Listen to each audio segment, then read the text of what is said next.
இல்லை ஏசியினுடைய சவுண்டாக மேலையா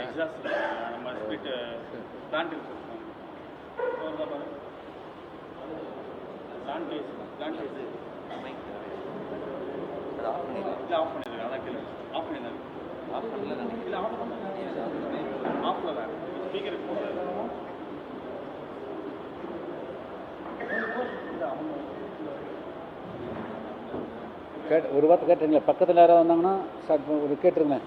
நியர்பை இருந்தால் பண்ண கிளம்பவே இல்லையா? அப்படியா? சரி சரி.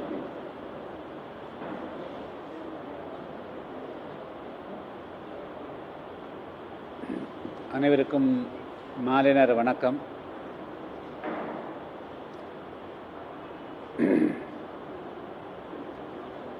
இந்திய அரசியல் சாசன வழங்கிய உரிமைகளின்படி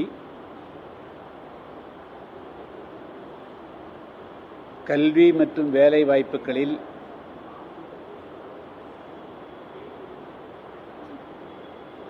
மத்திய அரசினுடைய துறைகளில்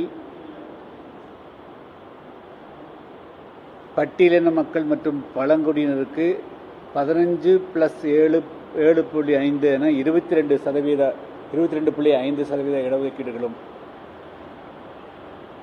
மாநிலங்களில் அந்தந்த மாநிலத்தினுடைய மக்கள் தொகைக்கு ஏற்ப இடஒதுக்கீடுகளும் வழங்கப்பட்டு வருகின்றன. அதன்படி தமிழகத்தில் பட்டியல் பிரிவில் அடங்கக்கூடிய மக்களுக்கு 18% இடஒதுக்கீடும், பழங்குடியினருக்கு 1% என 19% இடஒதுக்கீடு ஏறக்குறைய 50 ஆண்டு காலமாக நடைமுறையில் இருந்து வருகிறது.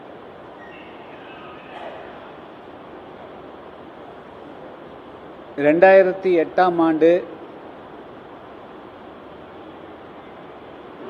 இந்த பட்டியல் பிரிவில் இருக்கக்கூடிய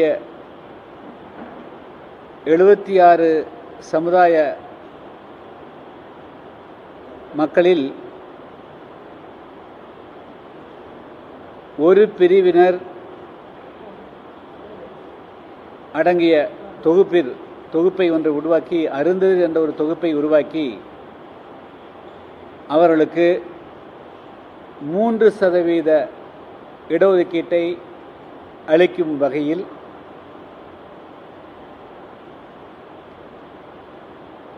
ஒரு அரசாணை பிறப்பிக்கப்பட்டது.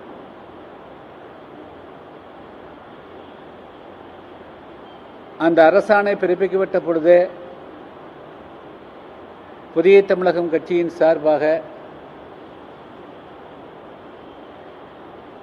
அதனால் ஏற்படக்கூடிய பின் விளைவுகள் குறித்து நான் விரிவாக எடுத்து வைத்தேன். 1950ஆம் ஆண்டிலிருந்து தமிழ்நாட்டில்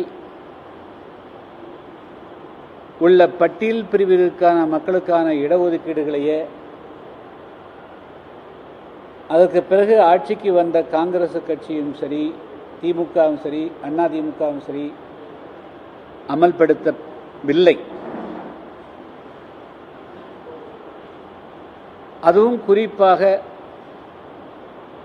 அரசாங்கத்தினுடைய உயர் பதவிகளில், அதாவது IAS, IPS மற்றும் குரூப் 1 தேர்விலே வெற்றி பெறக்கூடியவர்கள் வகிக்கக்கூடிய பதவிகளில் அதிகபட்சம் 3% மட்டும்தான் நிரப்பப்பட்டிருந்ததே தவிர 18% கடநில ஊழியர்களான வாட்ச்மேன்,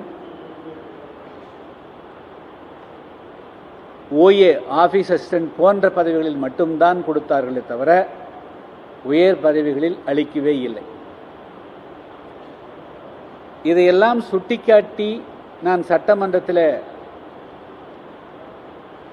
வெள்ளை அறிக்கை கேட்டு தொடர்ந்து வலியுறுத்தினோம்.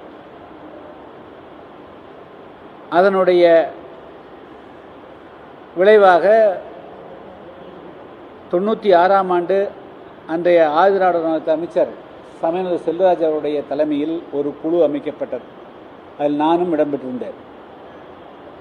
ஏறக்குறைய 6 மாத காலம் அந்த குழு 10 சட்டமன்ற உறுப்பினர்கள், ஒரு IAS அதிகாரி, ஒரு அமைச்சர், 12 பேர் தொடர்ந்து ஆய்வு செய்தனுடைய நிறைவாக ஏறக்குறைய 3.5 லட்சம் பணியிடங்கள் பட்டியல் வகுப்பாருக்கு கொடுக்கப்படாமல் இருந்தது கண்டறியப்பட்டது.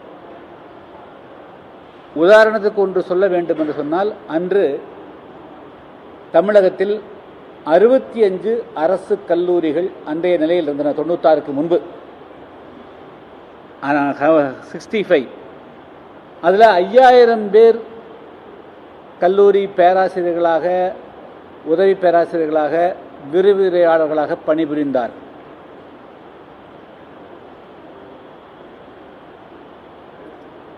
அந்த 18+1 19% முறையாக கடைபிடித்திருந்தால் இந்த ரோஸ்டர் படி ஏறக்குறைய 1000 to 1200 பேர் பணிபுரிய வேண்டும். ஆனால் வெறும் 250 பேர் தான் 65 கல்லூரிகளிலும் சேர்ந்து பட்டியல் வகுப்பை சார்ந்தவர்கள் பணிபுரியக்கூடிய அவல் நிலை இருந்தது. எனவே அனைத்து கல்லூரிகளிலும் இந்த பின்னடைவு பணியிடை நிரப்ப வேண்டும் என்று நாங்கள் தொடர்ச்சியாக அன்றைய கல்வி அமைச்சர் பேராசிரியர் அன்பழகனார் அவர்கள் வீட்டு முன்பு போராட்டம் நடத்தியனுடைய விளைவாக 99ஆம் ஆண்டு 100 பேராசிரியர் பணியிடங்களை நிரப்புவதற்கு அரசாணை பிறப்பிக்கப்பட்டது. அதைத் தொடர்ந்து படிப்படியாக நீதிமன்றங்கள் சென்று 2004 1200 பணியிடங்களும் நிரப்பப்பட்டன. இதுதான் தமிழ்நாட்டில் பட்டியல் வகுப்பாருக்கு இடஒதுக்கீடு கொடுக்கப்பட்டதனுடைய உண்மை நிலைமை. ஒரு துறையிலேயே இந்த மாதிரி பிரச்சனைகள். தமிழ்நாட்டில் 56 துறைகள் இருக்கின்றன. இந்த உள் இடஒதுக்கீடு கொடுப்பது சம்பந்தமாக 2008ஆம் ஆண்டு ஏப்ரல் மாதம் அன்றைய முதல்வர் கலைஞர் அவருடைய தலைமையிலே ஒரு ஆலோசனை கூட்டம், அனைத்து கட்சி ஆலோசனை கூட்டம் நடைபெற்றது. அதில் நான் என்ன வலியுறுத்தினேன் எனில், முதல்ல பின்னடைவு பணியிடங்கள் இந்த பட்டியல் வகுப்பாருக்கு நீங்கள் கொடுத்ததா சொன்னீங்க இல்லையா, ஆனால் அது கொடுக்கலையல்ல, அதைய முதல்ல கொடுங்க. அதற்கு பிறகும் இந்த பட்டியல் வகுப்புகள் இருக்கக்கூடிய சமுதாய மக்கள் மத்தியில் யாருக்காவது ஏற்றத்தாழ்வுக்கு இருக்குதுன்னு சொன்னால் அதை நிரப்புவதற்கு அப்போ அதுக்கு பிறகு பேசலாம். ஆனால் அந்த பின்னடைவு பணியிடங்களை பற்றி ஒரு வார்த்தை கூட அன்று அந்த கூட்டத்தில் கலந்து கொண்ட எந்த அரசியல் கட்சிகளும் பேசவே இல்லை. அன்று திமுக 90 சட்டமன்ற உறுப்பினர்களை மட்டுமே கொண்டு ஒரு மைனாரிட்டி கவர்மெண்ட்டாக இருந்தது. பாமக, இந்திய கம்யூனிஸ்ட், மார்க்சிஸ்ட், தென் கம்யூனிஸ்ட், வலது கம்யூனிஸ்ட் ஆகியோருடைய தயவில், காங்கிரஸ் கட்சியுடைய தயவில் அன்று ஆட்சி இருக்க வேண்டிய சூழ்நிலை இருந்தது. எனவே அவர்களெல்லாம் கொடுத்த அழுத்தினுடைய விளைவாக அன்று உள் இடஒதுக்கீடு 3% கொடுத்தார். அந்த உள் இடஒதுக்கீடை நீங்க பொதுப்பிரிவிலிருந்து எடுத்து கொடுத்திருந்தாலோ அல்லது இந்த 3% மட்டும் கொடுத்திருந்தாலோ அவருடைய ஜனத்தொகைக்கு ஏற்ப எந்த விதமான பிரச்சனையும் இல்லை. ஆனால் அவர்கள் செய்த வரலாற்று பிழை என்னவென்று சொன்னால், 3% என்று சொல்லிக்கொண்டு அருந்ததியர் அல்லாத தேவேந்திர குல வேளாளர்கள் மற்றும் ஆதிராவிட சமுதாயத்தினுடைய உரிமையையும் பறிக்கக்கூடிய வகையில் அவர்களுடைய இடங்களையும் பிடுங்கி அருந்ததியருக்கு கொடுத்து விட்டார். அதனால கடந்த 2009ஆம் ஆண்டு இந்த உள் இடஒதுக்கீடு அமலாக்கப்பட்ட பிறகு இந்த 14-15 வருஷமா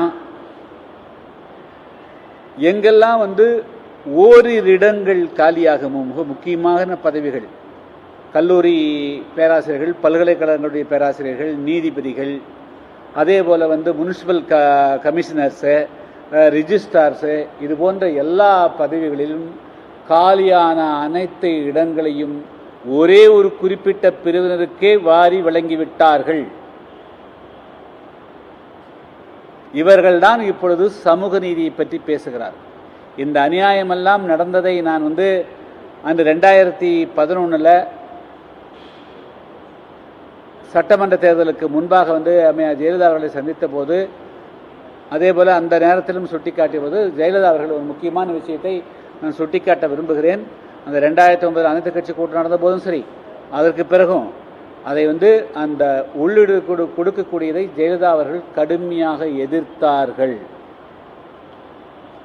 ஆனால் இப்பொழுது வந்து அதிமுகவினுடைய பொதுச் செயலாளர் எடப்பாடி பழனிசாமி அவர்கள் நாங்கள் தான் உள்ளிடுவுக்கு ஆதரவு கொடுத்தோம் என்று வரலாறை தெரியாமல் பேசுகிறார்.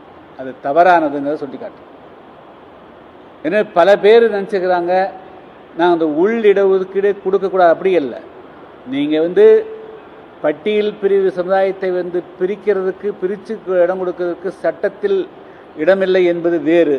ஆனால் நீ அதையும் மீறி நீங்கள் ஒரு குறிப்பிட்ட பிரிவினர் மட்டுமே அதில் வந்து பின்தங்கி இருக்கிறாங்க அப்படின்னு சொன்னால் அதற்கான எல்லா தரவுகளையும் பொது வெளியில் அவர்கள் சமர்ப்பித்திருக்க வேண்டும். தேவேந்திரகுல வேளாளர்கள் எவ்வளவு பேர், ஜனத்தொகை என்ன, அவர்கள் ஒவ்வொரு பதவியிலும் எவ்வளோ பேர் இருக்கிறாங்கன்னு வந்து புள்ளி பேரை கொடுத்துருக்கணும். ஆதிராவிடன் அழைக்கப்படக்கூடிய பழைய சமுதாயத்தை சேர்ந்தவர்கள் எவ்வளோ பேர், அவங்க ஜனத்தொகை என்ன, அவர்கள் எந்தெந்த துறையில் என்னென்ன இடத்துலலாம் நிரப்பிக்கிறாங்கிறத பற்றி தகவல் கொடுத்துருக்கணும். அதே போல் தேவேந்திர வேளாளர், ஆதிராவிடர், அறுதிர் இல்லாத சமுதாயத்தை சேர்ந்தவர்கள் நிறைய பேர் இருக்கிறாங்க. குதிரை வண்ணான் இருக்கிறாங்க, குறவர் சமுதாயத்தை சேர்ந்தவர் இருக்கிறாங்க, வள்ளுவர் சமுதாயத்தை சேர்ந்து இருக்கிறாங்க, எண்ணற்ற சமுதாயங்கள் மிக குறைவான எண்ணிக்கையில் இருக்கிறாங்க. அவர்களுடைய நிலையெல்லாம் என்னங்க குறித்து கொடுத்துருக்கணும். ஆனால் அந்த மாதிரி கொடுக்காம அவர்களாகவே ப்ரீகன்சீவ்டு அந்த பட்டியலில் அவர்கள் மட்டும்தான் பின்தங்கி இருக்கிறாங்க அப்படிங்கிற ஒரு தவறான எண்ணத்தை உருவாக்கி அதையே எல்லா அரசியல் கட்சிகளும் கிளிப்பிள்ளை போல சொல்லி ஒட்டுமொத்தத்தில் கடந்த 14 வருடமாக இந்த நாட்டினுடைய ஏறக்குறைய மக்கள் தொகையில் 2 கோடிக்கு மேற்பட்டிருக்கக்கூடிய தேவேந்திரகுல வேளாளர்கள் மற்றும் ஆதிராவிடர் என்று அழைக்கப்படக்கூடிய பறையர் சமுதாயத்து மக்களுடைய உரிமைகளை பறித்து ஒரு குறிப்பிட்ட பிரிவினருக்கு வழங்கியிருக்கார்கள். இதுதான் சமூக அநீதி. இதுக்கு வந்து இன்னைக்கு இருக்கிற அரசு வந்து அது தீர்வு காணணும். இதை அவர்களுடைய அந்த உள்ளிடொதுக்கீடால் பிற சமுதாயத்துக்கு ஏற்பட்டக்கூடிய பாதிப்புகளை சரி செய்ய, வரலாற்று பிழையை சரி செய்யக்கூடிய வகையில் அவர்கள் வந்து உரிய நடவடிக்கை எடுக்கணும். அதற்கு முன்னோடியாகத்தான் கடந்த 1950 இன்று வரையிலும் ஏறக்குறைய 75 வருஷம் 76 வருஷமா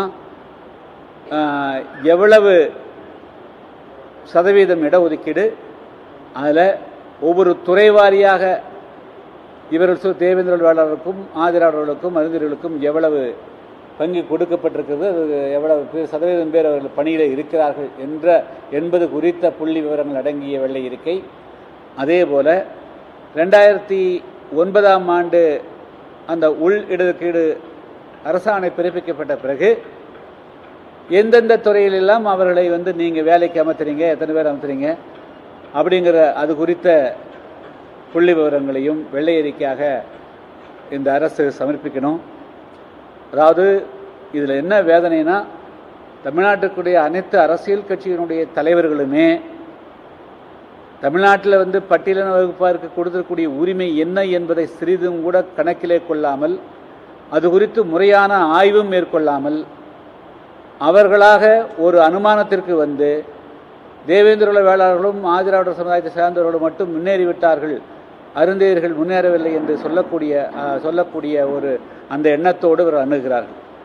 அப்போது அவர்களுக்கு முன்னுரிமை கொடுக்கக்கூடிய அந்த முன்னுரிமை கொடுக்கணும்னு சொல்லக்கூடியவங்க, அப்போது ஏன் வந்து இப்படி நான் ஒரு கேள்வி கேட்டால் அதுக்கு ஒத்துக்குவாங்களா? சரி, அருந்தையர் மேலே பற்று காட்டக்கூடியவங்க பிசியிலிருந்து 2% எடுத்து, எம்பிசியிலிருந்து 2% 3% எடுத்து கொடுக்கறதுக்கு வந்து இவர்களெல்லாம் முன் வருவார்களா? இது வீண் வம்பு தானே வரும், வீண் விவாதம் தானே வரும். இதுக்கெல்லாம் வந்து அப்போது இந்த சமுதாயத்துக்கு குரல் கொடுப்பதற்கு ஆள் இல்லைங்கிறதோ, அல்லது வந்து இப்போ இதே சமுதாயத்தில் இந்த ஆதிராவிடர் சமுதாயத்தை சேர்ந்த சில வடக்கு மாவட்டத்தில் இருக்கக்கூடிய சில அமைப்புகள் எல்லாம் அன்னைக்கு ஜால்ரா போட்டாங்க, இன்னைக்கு வந்து பேசுகிறாங்க. அன்று வந்து நான் மட்டும்தான் வந்து அனைத்து கட்சி கூட்டத்தில் அந்த 2009ஆம் ஆண்டு நடந்த 2008ஆம் ஆண்டு நடந்த கூட்டத்தில் இது வந்து தவறானது, இது பின்னாடி பாதிக்கும். இன்று வந்து இதே கருத்தை வந்து பிரித்து கொடுத்ததை இன்னைக்கு வந்து மாயாவதி அவர்கள் கடுமையாக எதிர்க்கிறாரு, சிராஜ் பஸ்வான் எதிர்க்கிறாரு, இந்தியாவில் கூடிய அனைத்து அமைப்புகளுமே இது வந்து தவறானதுங்கிறது. இது மாதிரி வந்து முன்னுரிமையில் பிற சமுதாயத்துக்கு கூடியதை பிடுங்கி கொடுக்கக்கூடாது அப்படிங்கிற அதை வந்து எல்லாம் வலியுறுத்துகிறாங்க. தமிழ்நாட்டிலே மட்டும் எல்லா அரசியல் கட்சிகளும் முதல்ல வந்து இந்த மாதிரி ஏற்கனவே தேவேந்திர வேளாளர்களும் ஆதரவாளர்களும் நலிந்த பிரிவினர் வரலாற்றில் இன்னும் முன்னேற முடியாமல் இருக்கிறாங்க. அவங்களுக்கு உண்டான உரிமை கிடைக்கல. அவங்களுக்கு நிலம் கொடுத்துட்டீங்களா, அவங்களுடைய வாழ்வாதாரம் வந்து முன்னேறிச்சா, ஒன்றும் கிடைக்கல. எனவே அவர்கள் வந்து இன்னும் கடைநிலை இருக்கிற போது அவங்களுக்குள்ளேயே வேறுபடுத்தி நீங்கள் வந்து இவங்களுக்கு உண்டான பங்கை கொண்டு பிடுங்கி கொடுக்கறதுங்கிறது இதை விட அநியாயம், அட்டூழியம், அராஜகம் எதுவும் இல்லை. அதனால் தமிழ்நாட்டில் அனைத்து அரசியல் கட்சிகளும் தங்களுடைய இந்த உள் இடஒதுக்கீடு கொடுத்த நிலைப்பாட்டை உடனடியாக மறுபரிசீலனை செய்யணும். மறுபரிசீலனை வந்து அவர்களுடைய பார்வையை மாற்றிக்கொண்டு அவர்கள் வந்து இந்த உள்ளுக்கேட்டால் ஏற்பட்டக்கூடிய பாதிப்புகளை சரி செய்யக்கூடிய வகையில் தங்களுடைய நிலைப்பாட்டை அறிவிக்க வேண்டும் என்று நான் வலியுறுத்துகிறேன். இந்த தமிழ்நாட்டில் வரக்கூடிய இந்த ஆகஸ்ட் மாதம் 2 அல்லது 3வது வாரத்தில் தமிழ்நாட்டில் பல்வேறு அமைப்புகள் இந்த உள் இடஒதுக்கீட்டால் ஏற்படக்கூடிய பாதிப்புகள் குறித்து தங்களுடைய ஆதங்களையும் அதிருப்தியும் கோபத்தையும் காட்டி வருகிறார்கள். எனவே விரைவில் வந்து அந்த அமைப்புகளுடைய ஆலோசனை கூட்டத்தை நாங்கள் வந்து சென்னையில் நடத்தவிருக்கிறோம். அதைத் தொடர்ந்து தமிழ்நாடெங்கும் அனைத்து மாவட்டங்களிலும் இந்த ஆலோசனை கூட்டங்களும் தொடர்ச்சியாக போராட்டங்களும் நடைபெற இருக்கிறது.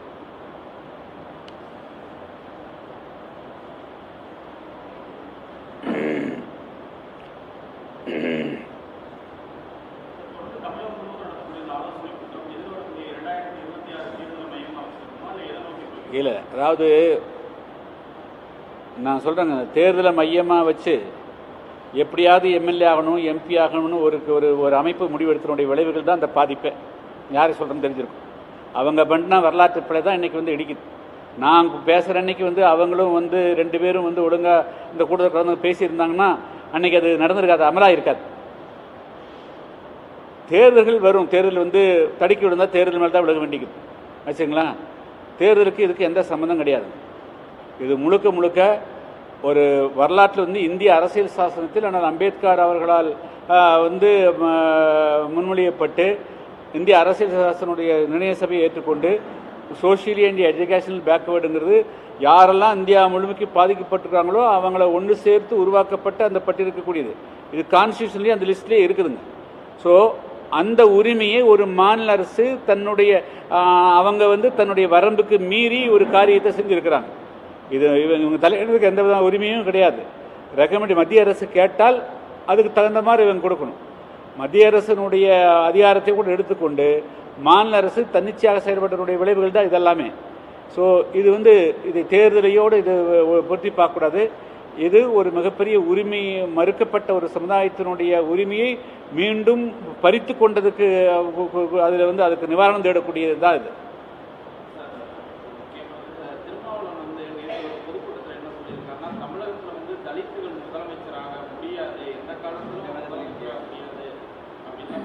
இல்லை, முதல்ல அவங்க அந்த தலித்துன்னு வார்த்தை பயன்படுத்துறதுக்கே தகுதி இல்லாமல் இருக்கிறாங்க. அவங்க 2 பேரும் அந்த ரவிக்குமார் 2018ஆம் ஆண்டு ஆல் பார்ட்டி மீட்டிங் நடந்த போது இவங்க 2 பேரும் தான் ஜால்ரா அடிச்சு குடிச்சுவர் பண்ணாங்க. அவங்க பண்ண துரோகத்தால் தானே இன்னைக்கு இது போச்சு. அவங்க தான் குற்றவாளிகளாக இருக்கிறாங்க. முதல்ல வேற என்ன செய்ய முடியும்? அவங்க அன்னைக்கு ஏன் ஆதரிச்சாங்க தெரியுமா? நான் தான் சொன்னல, 3,25,000 பணியிடங்களை நிரப்பட்டோம். அதுக்கு பிறகு எந்தெந்த சமுதாயத்துக்கு போதுன்னு நீங்கள் ஆய்வு பண்ணுங்க, வெளியிடுங்க, அதுக்கு பிறகு முடிவு எடுப்போம்னு சொன்னோம்ல. அன்னைக்கே இவங்க ஆதரிச்சாங்க. இந்த 14 வருஷமா இவங்க வந்து சட்டமன்றத்தில் இன்னைக்கு பேசிக்கிறாங்களா? பார்லிமெண்ட்டில் பேசிக்கிறாங்களா? இது மாதிரி வந்து பதவி ஆசைக்கு பின்னாடி ஓடக்கூடியவங்கனால்தான் இந்த சமுதாயங்கள் மிகப்பெரிய பாதிப்புக்கு ஆளாகுது. ஏற்கனவே பிற கட்சிகள் இருக்கக்கூடிய சட்டமன்ற உறுப்பினர்களும் நாடாளுமன்ற உறுப்பினர்களும் இந்த சமுதாயத்துக்கு ஆற்ற வேண்டிய கடமையிலிருந்து தவறுதனுடைய விளைவாகத்தான் இந்த சமுதாயங்கள் வந்து மிக பின்னடைஞ்சிருக்குது. கொடியங்குளம் பிரச்சனை நடந்த போது அந்த ஒட்டப்படாரம் சட்டமன்றத்தில் ரிசர்வ் தொகுதியாக தான் இருந்தது. அந்த சட்டமன்ற உறுப்பினர் ரைஸ் பண்ணியிருந்தாலோ, தென்காசியில் இருந்த நாடாளுமன்ற உறுப்பினர் நாடாளுமன்றத்தில் குரல் எழுப்பி இருந்தாலோ அந்த பிரச்சனைகளை வெளிவந்திருக்கு. ஸோ இந்த சமுதாயத்தினுடைய பெயரை பயன்படுத்தி சட்டமன்ற உறுப்பினர் நாடாளுமன்ற உறுப்பினர் ஆகக்கூடியவர்கள் அந்த பதவிக்காக மட்டுமே தங்களுடைய வாழ்க்கையை அர்ப்பணிச்சுக்கிறாங்க, அதை நினச்சிக்கிறாங்க. மக்களுடைய உரிமையை பாதுகாக்கிறதுக்கு, மக்களாக நிற்கிறதுக்கு அவங்க முன் வரல. திருமாவளவன் முதலமைச்சராகிறதுக்கு முதல்ல முதல் குடிமகனாகணும். அந்த சமுதாயத்துக்கு செய்ய வேண்டிய கடமை பற்றி முதல்ல பேச சொல்லுங்க. இதுக்கு யார் பொறுப்பேற்றுக்குன்னு கேளுங்க. கேளுங்க நீங்கள் அவர் வந்தால் 2008 ஆல் பார்ட்டி மீட்டிங் நடந்தா இல்லையா? அது பிரிச்சாங்கல்ல, இந்த சமுதாயத்தை பிரிச்சாங்கல்ல. அறிஞர் உள்ளீடு கொடுக்குற போது தரவுகள் எங்கன்னு கேட்டனா இல்லையா? அன்னைக்கு ஏன் அவங்க 2 பேரும் அதுக்கு ஆதரிக்கல? எத்தனை கூட்டம் போட்ட அதுக்கு பிறகு?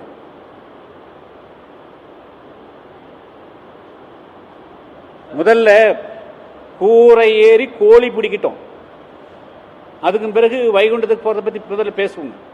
முதல்ல இந்த நீங்க எதுக்காக இருக்கிறீங்க? பதவி வச்சு தான் பேச முடியுமா? காந்தி எந்த பதவி வச்சு பேசினாரு? அம்பேத்கர் எந்த பதவி வச்சு பேசினாரு? மார்க்ஸ் எந்த பதவி வச்சு பேசினாங்க? ஏங்கல்ஸ் எந்த பதவி வச்சு பேசினாங்க? முதல்ல பதவியோடவே, பதவி ஆசைக்காகவே பின்னாடி போகக்கூடாதுன்னு சொல்லுங்க. முதல்ல கான்ஸ்டியூஷன்ல இந்த சமுதாயத்துக்கு கொடுக்கப்பட்டக்கூடிய உரிமைகளை, எத்தனையோ பிளாட்ஃபார்ம் இருக்குது, அந்த தளங்கள் இருந்து போராடுறது தான் முதல் கடமை. அந்த கடமையிலிருந்து தவறுதனால்தான் இவர்களை போன்றவர்களை பயன்படுத்தி கொண்டுதான் இந்த சமுதாயங்களுக்கு மிகப்பெரிய பாதிப்பு உண்டாக்குறாங்க. அன்று ஆக்சுவலா இன்னும் சொல்ல போன உண்மை என்னன்னா, அன்று முதல்வர் கலைஞர் அவர்களுக்கு அதை கொடுப்பதற்கு அவர் உண்மையில விருப்பம் கிடையாது. அன்னைக்கு 2-3 அரசியல் கட்சிகள் கொடுத்த அழுத்தத்தின் காரணமாக தான் அவர் எழுந்தார்.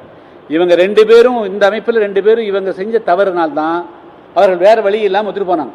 அதுக்கு முழு காரணம் இன்னைக்கு இங்க பிரிக்கப்பட்டிருக்குன்னா அதுக்கு முழு பொறுப்பையும் அவங்க தான் ஏற்றுக்கணும்.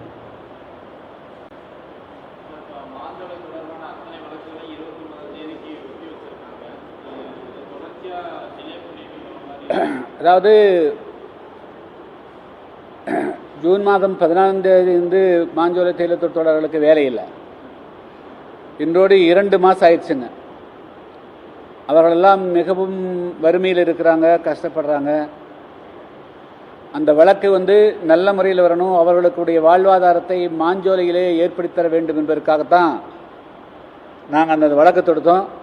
அந்த வழக்கில் எந்த காரணத்துக்கு கொண்டும் ஒரு நூலிழைவு கூட அதில் தவறு நேர்ந்துவிடக்கூடாது அப்படிங்காக அவருடைய வாழ்வாதாரத்தை மாஞ்சோலையிலே ஏற்படுத்த வேண்டும் என்பதற்காக அந்த வழக்கில் நானே ஆஜராகிறேன். உங்களுக்கு தெரியும், கோயம்புத்தூர்லேருந்தும் சென்னையிலேருந்தும் ஒவ்வொரு முறையும் இந்த வழக்கு போகிறோன்னா எவ்வளோ பெரிய செலவு சிரமங்கிறது, அதையெல்லாம் கூட பொருட்படுத்தாமல் நாங்கள் வர்றோம். ஆனால் ஒவ்வொரு முறையும் இந்த பிபிடிசியினுடைய வழக்கறிஞர்கள் அவங்க இதை காலதாமதப்படுத்துறதுக்காக அவங்க பண்ணுறாங்க.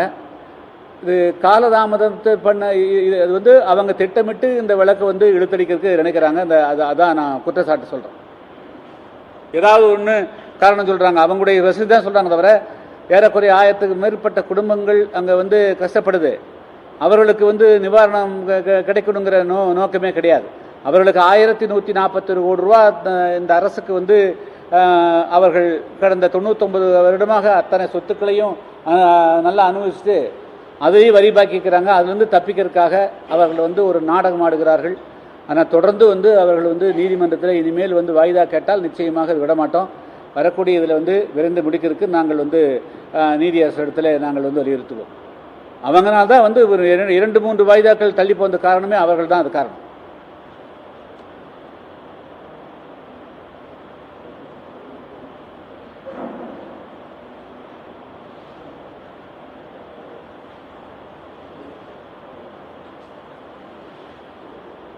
இதுக்கு உதாரணத்துக்கு அந்த நீங்கள் படிச்சு வீரமணியோடைய அறிக்கை எடுத்து படித்து பாருங்கள். நான் தான் வாக் அவுட் பண்ணணும்னு அவர் எழுதியிருப்பார். அதுக்கு எல்லாம் உள்ள ஜால்ரா தானே போட்டாங்க. இன்னைக்கு பேசி என்னங்க பிரயோஜனம்? அவன் பதவிக்காக விட்டுட்டா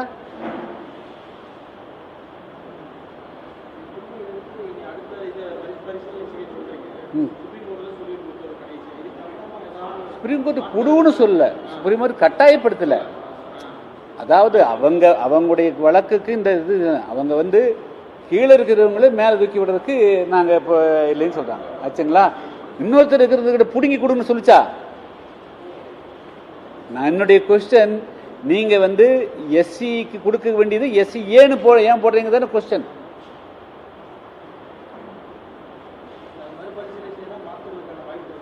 சார் முதல்ல அந்த 3 பேர் முன்னுரிமை கொடுக்குறாங்களே, நான் தான் ஒரே கொஸ்டின், இந்த முன்னுரிமைங்கிறத நீங்கள் பிசியிலேருந்து 1% எடுத்து கொடுக்குறதுக்கு ரெடி ஆகுறீங்களா? நீங்கள் அந்த முன்னுரிமை வந்து பிசி கொடுங்க, ஒரு முன்னுரிமை வந்து எம்பிசி இருந்து கொடுங்க, இன்னொரு இது வந்து ஓசி இருந்து கொடுங்க. அப்ப தெரியும் உண்மையானங்கிறது. அப்போ இழிச்சுவாய வந்து தேவேந்திர வேடரும் ஆதிராவிடரும் அப்ப இவங்களுக்குள்ளேயே சண்டை போட்டுக்கிட்டோம், இவங்களுக்குள்ளேயே போட்டு அப்படின்னு தான் முன்னுரிமை. நீங்க முடிவு பண்ணிட்டீங்களா? அப்ப வந்து தேவேந்திர வேளாளரும் ஆதிராவிடரும் பயங்கரமா முன்னேறிட்டாங்க அப்படின்னு முடிவு பண்றீங்களா?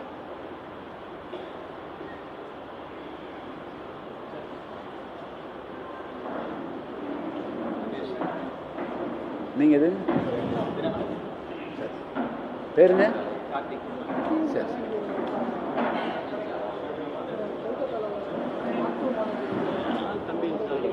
ஆமா, ஷியாம்.